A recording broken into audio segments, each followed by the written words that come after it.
Hey gang, Joyce with Skipping Calves Farms here.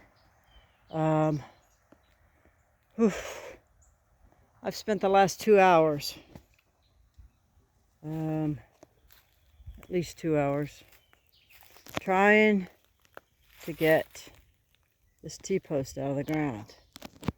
It should have taken 2 minutes. First of all, the T-post is too big to fit inside the hook of the T-post puller. That's this C shape here. So they give you a little J hook here, which is great. So I had some chain. This is the chain that I have. It's 5/16. Well, guess what? 5/16, I guess, was just a 1/16 of an inch too big for it to easily fit into the J hook. So I tried to make it work. That didn't work. So then I took this inexpensive chain that I just used as a chain across my driveway. At one point in time, I was getting a lot of people pulling into my driveway. Not quite so much anymore because I don't have, excuse me, I apologize there, gang. Not quite so much anymore. I still have a stack of hives over here, but over here on the other side of the orange tree, I used to have a big apiary or bee yard. And so people would see my bee yard and all of my hives. I didn't have bees in all of those hives, but I had bees in, 20, 30, 50 hives. So, different kinds of hives and bees. Anyway, I don't use it anymore. I'm running, I need to focus. So I tried using that. That didn't work.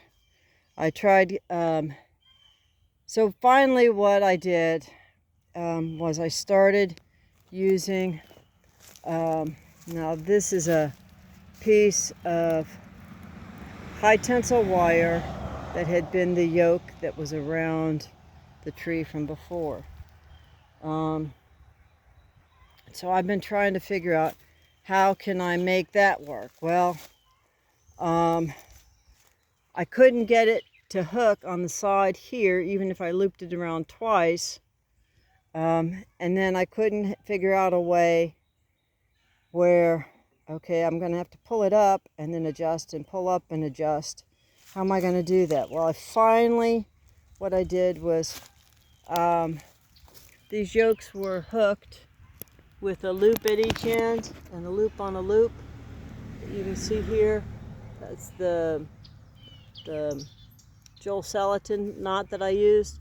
So I took that and looped it through. I figured if push comes to shove and it starts to pull through that loop, I can always get a washer to go on that side. And so I went through and looped it into that hole, up to the J hook, and then back down here. Then I pulled it taut, and then I took the vice grips and pulled them taut, and